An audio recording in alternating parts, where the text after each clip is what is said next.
Nous sommes le mardi 27 février 2015 et je vais vous parler de la question juive en France. J'ai assisté hier à une réunion au MJLF, le Mouvement Juif Libéral de France, à propos des dispositions à prendre concernant la menace terroriste. J'ai quelques observations à faire à ce sujet. La première, c'est que personne n'a suggéré dans l'Assemblée à laquelle j'ai assisté de moins fréquenter la synagogue, d'avoir des lieux de prière à d'autres endroits que dans la synagogue en question, qui est dans le 15e arrondissement. Ça, c'est quand même assez étonnant.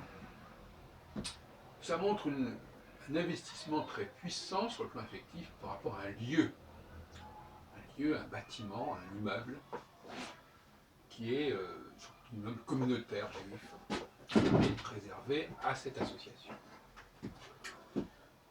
Or, il apparaît que le danger qui menace les Juifs en France est essentiellement lié à des lieux de ce type, à la fréquentation des lieux de ce type. Que ce soit des synagogues ou que ce soit des boutiques alimentaires spécifiquement juives, comme le fameux Hyper Cacher, qui a été la cible que l'on connaît. Donc la raison voudrait que l'on conseillât d'éviter la fréquentation de ce genre d'endroit. Eh bien, pas du tout. En fin de compte, les participants, quoique dans certaines synagogues, effectivement, il y a eu des fermetures, mais là, en l'occurrence, non. Et les participants se posent le dilemme, ou bien on va à la synagogue, ou bien on va en Israël. Comme s'il n'y avait pas d'autre solution. Alors, la solution la plus évidente, du moins dans l'immédiat, c'est de se rencontrer ailleurs que dans ces lieux spécifiques. Mais ça n'a été suggéré par personne. Intéressant. On pourrait imaginer des lieux de prière dans des appartements, dans des salles associatives diverses, non d'ailleurs surveillées par l'armée. L'armée qui ne restera pas indéfiniment dans ces lieux, comme ils le disent eux-mêmes, elle restera peut-être 1 mois, 2 mois. Donc la transition, c'est évidemment, pour l'avenir, d'envisager une moindre visibilité de l'activité juive, de la vie juive. Alors, peut-être que cette proposition peut sembler scandaleuse, et je voudrais revenir sur un certain nombre de points. Premièrement, quand en 1978, j'ai créé le Cercle d'études et de recherche sur l'identité juive, nous avions mis en évidence 2 grands axes, 2 grandes problématiques, savoir la synagogue et Israël. Et nous voulions chercher d'autres solutions que ces 2-là, que nous appelions des modèles dominants. J'envoie à la revue Les Cahiers du Sérige, qui est déposée à la Bibliothèque nationale, mais également à l'Alliance israélite universelle. Et aujourd'hui, 37 ans plus tard, il y a un mot qui revient, c'est le mot danger, qui n'existait pas à l'époque. Ce n'était pas le point que nous avions mis en avant. Le danger, à l'époque, en 78, c'était plutôt le danger au niveau intellectuel, au niveau psychique, que se représentait ce genre de modèle dominant. Mais aujourd'hui, le danger, c'est de plus en plus le danger physique. Aussi bien au niveau de la synagogue qu'au niveau israélien. Deuxième point, il y a dans la liturgie juive, dans la religion juive, j'en ai parlé dans d'autres prestations, il y a la question de la nuit.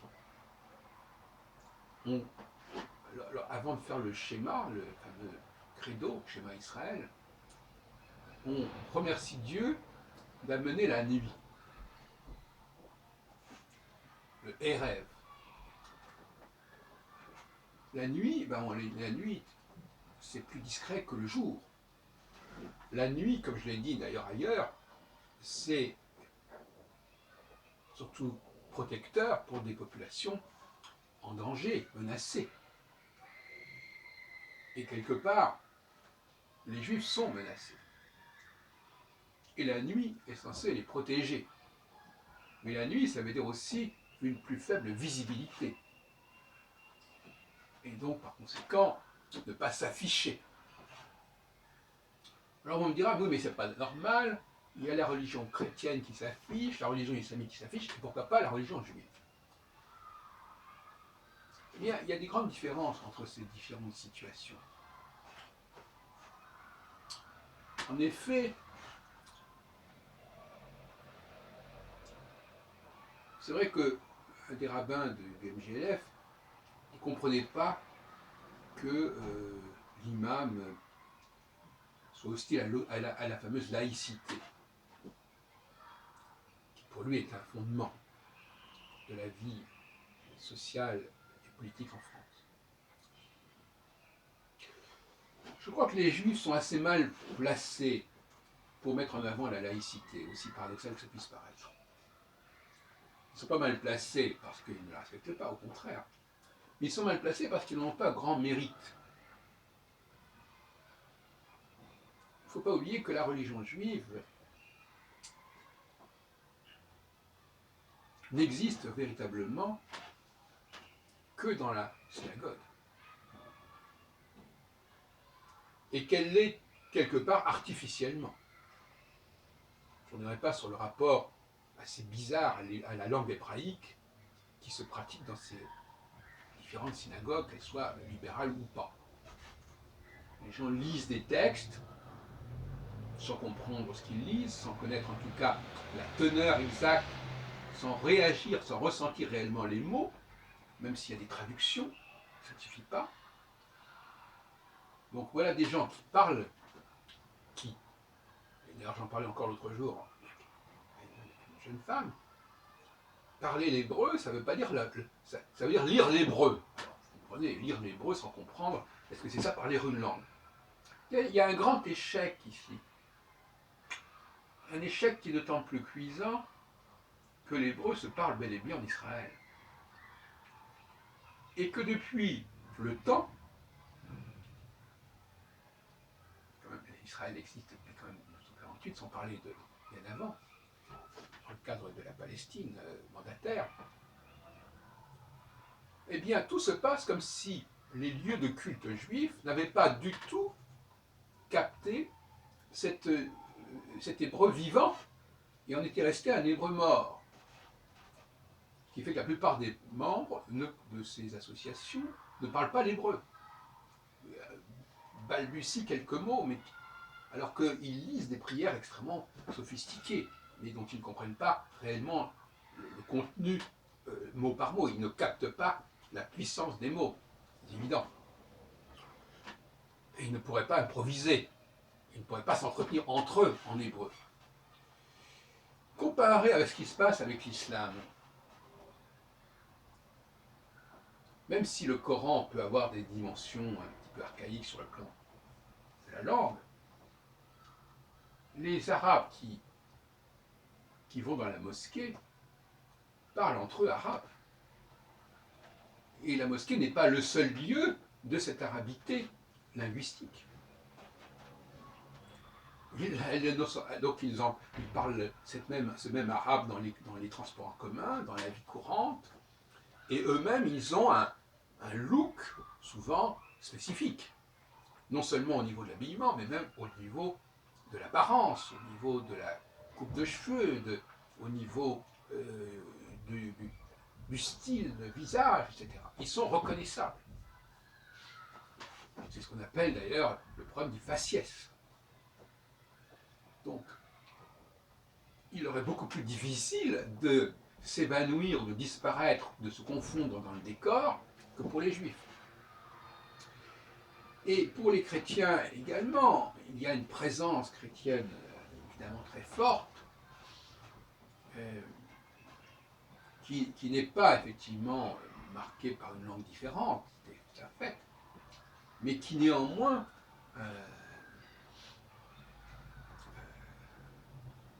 est remarquable pour toutes sortes de raisons qu'on connaît, pour les fêtes qui sont célébrées, pour les lieux de culte qui sont multiples et nombreux. Et puis cette langue française, parce que le latin finalement ne joue pas un rôle majeur, cette langue française qui est effectivement celle, au fond, qui se pratique désormais dans les lieux en question. Donc, la laïcité, et je crois qu'il ne faut pas entrer dans une polémique déplaisante à ce sujet. Nous n'avons pas, nous juifs, à faire la leçon aux chrétiens et surtout aux musulmans, parce que leur situation n'est pas la même. Leur religion est plus envahissante à différents niveaux, plus vivante quelque part aussi, faut-il le dire, au niveau culturel. Il n'y a pas eu cette symbiose entre Israël et la religion juive diasporique. On peut le regretter. Moi-même, je parle hébreu couramment et je pourrais éventuellement envisager de faire des groupes de parler hébreu aussi avec des gens en France, sauf qu'ils ne parlent pas l'hébreu. Même s'ils sortent d'une réunion où on a dit des prières en hébreu, enfin aussi bizarre que ça puisse paraître. Donc, pour nous résumer, on ne peut pas dire aux gens limitez vos activités religieuses au lieu de culte. Parce que pour nous juifs, les lieux de culte sont le seul lieu où cette religion, cette langue, cette culture émerge.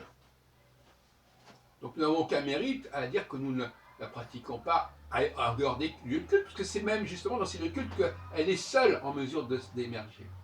Alors que pour les autres religions, le lieu de culte n'est jamais qu'une manifestation de quelque chose de beaucoup plus global. Donc, je propose quand même qu'on n'exagère pas dans les polémiques. Les Juifs ne sont pas, en France, dans la même situation que les musulmans ou que les chrétiens, d'autant plus qu'une très grande proportion des Juifs n'est concernée ni par Israël, ni par la religion synagogale, ce qu'on appelle les Juifs laïcs, et encore. Alors, donc, le problème se pose encore moins de cette façon, alors que chez les musulmans, on ne peut pas échapper véritablement à cette dimension religieuse. Pour toutes sortes de raisons, ethniques, linguistiques, etc. Parce qu'aussi il y a des références géographiques, historiques, qui sont spécifiques. Alors qu'en France, nos références géographiques, historiques, elles sont très vagues, très diverses, et qu'on est en aucune façon une diaspora par rapport à Israël, comme le seraient les musulmans, les maghrébins par rapport au Maghreb. Ça n'a aucune commune mesure. Le mot diaspora appliqué aux juifs, c'est un mot complètement anachronique, qui renvoie il y a 2000 ans ou plus. Parce qu'il y a eu plusieurs diasporas. Bon, il ne faut pas exagérer. On ne va pas non plus jouer sur les mots. Donc, pour conclure, je pense à un vrai dialogue entre les juifs, les chrétiens et les musulmans, mais sur de nouvelles bases. C'est-à-dire, ne pas insister sur la laïcité. C'est vrai que ça nous convient très bien, nous juifs, mais il faut être de bonne foi, ça ne convient pas aux musulmans, qui sont comme 6 ou 7 fois plus nombreux que nous. Ça ne convient pas non plus spécialement aux chrétiens, aux catholiques, aux protestants ou aux orthodoxes. Donc, la laïcité a probablement été une cause d'antisémitisme. N'oublions pas cela. N'oublions pas cela. Et donc sur ce point, je crois que ce n'est pas la peine de mettre de l'huile sur le feu. Concernant la visibilité de nos activités, il est un fait que même cette dimension synagogale est actuellement menacée, et que c'est embêtant, puisque effectivement c'est un signifiant qui pèse très lourd dans l'identité d'un certain nombre de juifs. Mais il faut être raisonnable. Là encore, il serait préférable d'adopter un profil plus bas concernant les lieux de fréquentation juive, quitte à se réunir donc dans des cadres plus anonymes. Je pense que c'est raisonnable aussi. Vous savez, moi je pense que le judaïsme ne se situe pas au niveau que l'on croit. Certes, historiquement, il y a un peuple juif, bien évidemment, qui s'est constitué et qui s'est manifesté à travers les millénaires. Mais nous sommes juifs avant tout des individualités. C'est ce qui fait notre puissance, ce qui fait notre rayonnement. Et nous ne sommes pas des moutons de Panurge. Nous n'existons pas réellement collectivement. Nous existons, je dirais, statistiquement, c'est-à-dire que nous sommes présents fortement dans la société française, mais ce sont des individualités.